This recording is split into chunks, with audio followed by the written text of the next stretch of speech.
शुरुआत वहां से होती है जहां कुछ भी नहीं था, न आकाश, न पृथ्वी, न समय, न दिशाएं, बस एक असीम शून्य जिसकी खामोशी में खुद सृष्टि की नब्ज दबी थी। और उसी नब्ज में एक कंपन उठा। कौन सा कंपन? ऐसा कंपन जिसने अंधकार को फाड़कर पहली बार प्रकाश को जन्म दिया। ऐसा कंपन जिसने तत्वों को जगाया, लोकों को रचा और पृथ्वी को आकार दिया। लेकिन सवाल यह है, इस कंपन को जगाया किसने? कौन सी शक्ति उस क्षण सक्रिय हुई जब खुद समय भी अस्तित्व में नहीं था? शिव पुराण कहता है वो शक्ति अनंत थी, अनादि थी और वो स्वयं शिव थे। आज हम इसी रहस्य की यात्रा पर हैं, जहां सृष्टि की पहली सांस से लेकर मनुष्य की उत्पत्ति तक हर कदम पर शिव की चेतना का स्पंदन है। तो तैयार हो जाओ, ये कहानी नहीं, ब्रह्मांड का उद्घाटन है। कहानी शुरू होती है उस समय से जब न आकाश था, न दिशा, न काल, न गति, कुछ भी नहीं था। न प्रकाश, न अंधकार, न जल, न वायु, केवल एक अनंत, अचल, अगोचर, अवर्णनीय शून्य था। इतना गहरा शून्य कि वहां कुछ भी न होना भी भारी लगता था। उसी शून्य में बिना स्वरूप के, बिना गुण के, बिना आरंभ और अंत के केवल शिव विद्यमान थे। शिव न पुरुष थे, न स्त्री, न रूप थे, न अरूप। वे केवल एक अनंत चेतना थे, स्वयं में स्थित, स्वयं में पूर्ण और स्वयं में परम शांत। उन्हें न कोई जान सकता था, न कोई पहचान सकता था, क्योंकि वे न दिखाई देते थे, न सुने जा सकते थे, न किसी इंद्रिय से अनुभव किए जा सकते थे। वे केवल थे, अविनाशी, अनादि, अनंत। और तभी उसी परब्रह्म शिव के भीतर एक हल्का सा कंपन उठा, इतना सूक्ष्म कि उसे शब्दों में बांधना असंभव है। शिव पुराण इस प्रथम कंपन को स्फुरण कहता है। ये कोई मानव इच्छा नहीं थी, ये थी सृजन की दिव्य प्रेरणा। और इसी प्रथम स्फुरण से शिव के भीतर शक्ति का उद्भव हुआ, आद्या शक्ति, सृष्टि की माता।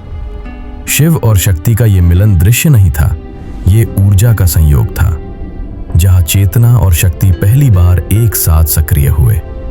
शक्ति के प्रकट होते ही अंधकार में पहली बार हलचल उठी।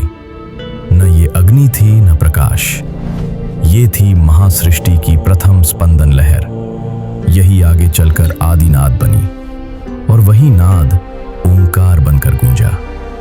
इस नाद के साथ ही ब्रह्मांड का पहला केंद्र बना, एक बिंदु जिसमें अनंत शक्ति समाई हुई थी। ये बिंदु फैलने लगा और हिरण्यगर्भ का रूप धारण कर लिया, स्वर्णिम अंड, जिसमें पूरा ब्रह्मांड बीज रूप में समाया था। तो वो अंड धीरे धीरे खुलने लगा।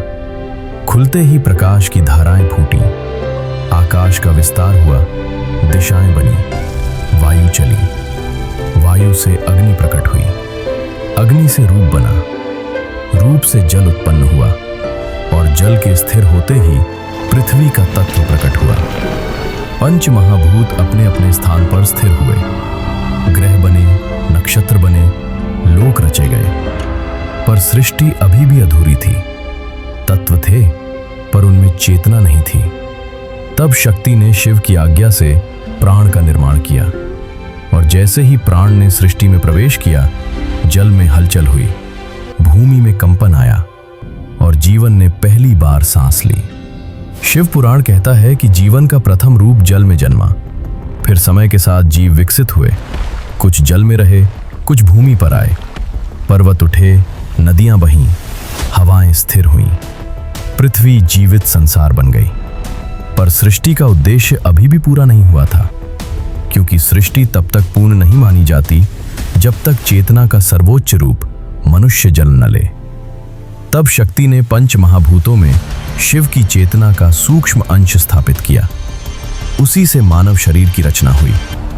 पृथ्वी से देह, जल से रस, अग्नि से तप, वायु से प्राण और आकाश से मन। और जब इनमें प्राण का संचार हुआ तो मनुष्य खड़ा हुआ, सोचने वाला जीव, समझने वाला जीव और आत्मा को पहचानने की क्षमता रखने वाला जीव। मनुष्य केवल पृथ्वी का जीव नहीं था, वो शिव का अंशधारी था। इसीलिए शिव पुराण कहता है, मानव में ईश्वर का प्रतिबिंब है। और जब मनुष्य ने स्वयं को जानने की यात्रा शुरू की तो उसने पाया कि उसकी चेतना की जड़ उसी आदि शिव और आदि शक्ति से जुड़ी है, जहां से पूरी सृष्टि की शुरुआत हुई थी। इस प्रकार अनंत शून्य में स्थित शिव से शुरू हुई ये यात्रा आज भी हर मनुष्य के भीतर शिव चेतना की खोज के रूप में जीवित है। मनुष्य पृथ्वी पर खड़ा हो चुका था, पर उसके भीतर उठने वाले प्रश्न अभी शांत नहीं हुए थे। वो जानता था कि उसकी देह 5 तत्वों से बनी है, पर उसकी आत्मा किससे बनी है, इसका उत्तर उसे नहीं मिला था। और यही उत्तर खोजते खोजते मनुष्य अपने भीतर के उस प्रकाश तक पहुंचा जो शिव का अंश था। लेकिन ये प्रकाश तभी जागता था जब मनुष्य अपने भीतर के अज्ञान को हटाता, अपनी इंद्रियों को जीतता और ध्यान की गहराई में प्रवेश करता।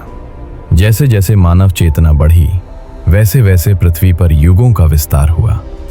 पहला युग सत्य युग कहा गया, जहां मनुष्य सरल, सत्यप्रिय और आध्यात्मिक था, क्योंकि वो अभी भी अपने मूल स्रोत शिव चेतना के बहुत करीब था।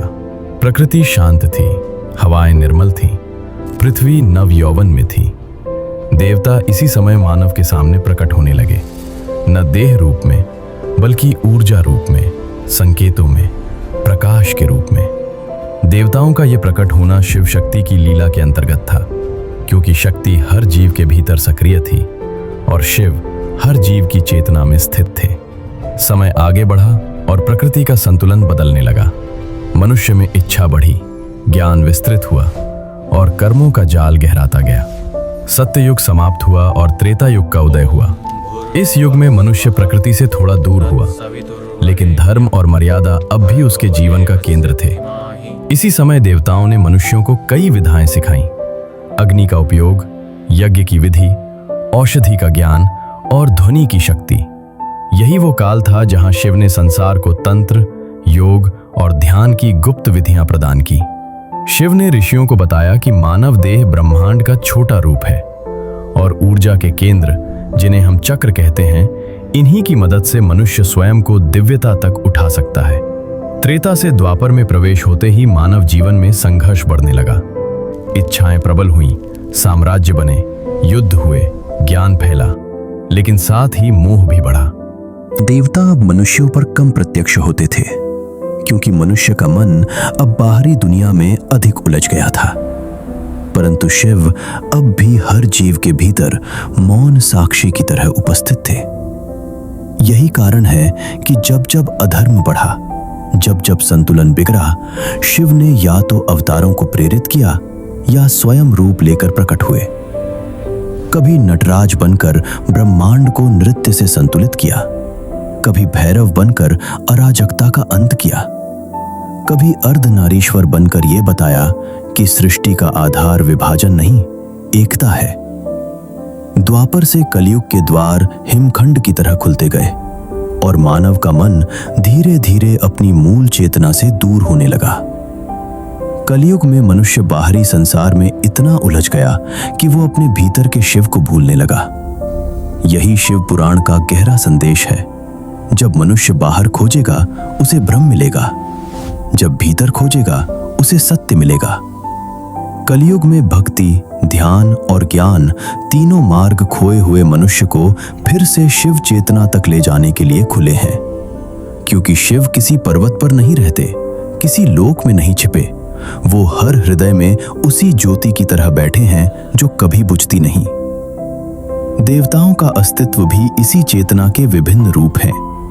ब्रह्मा सृजन की शक्ति, विष्णु पालन की शक्ति और शिव संहार व पुनर्जन्म की शक्ति।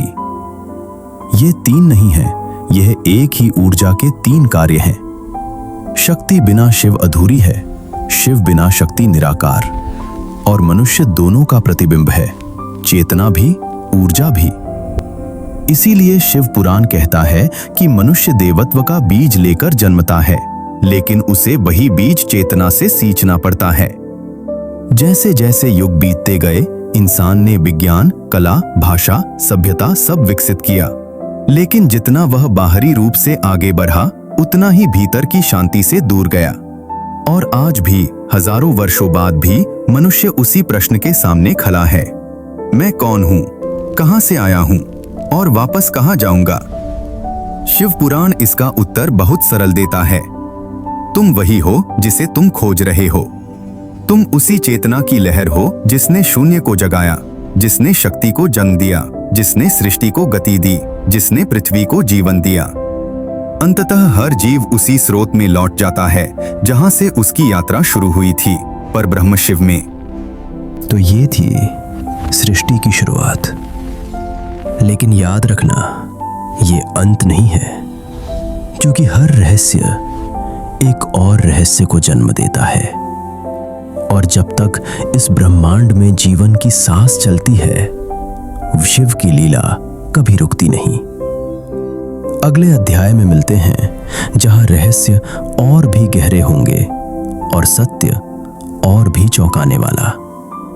वीडियो कैसा लगा कमेंट में जरूर बताना, और ऐसे ही डार्क, गहरे और सिनेमैटिक अध्यायों के लिए मृत्युलोक सिनेमैटिक्स को सब्सक्राइब करना मत भूलना।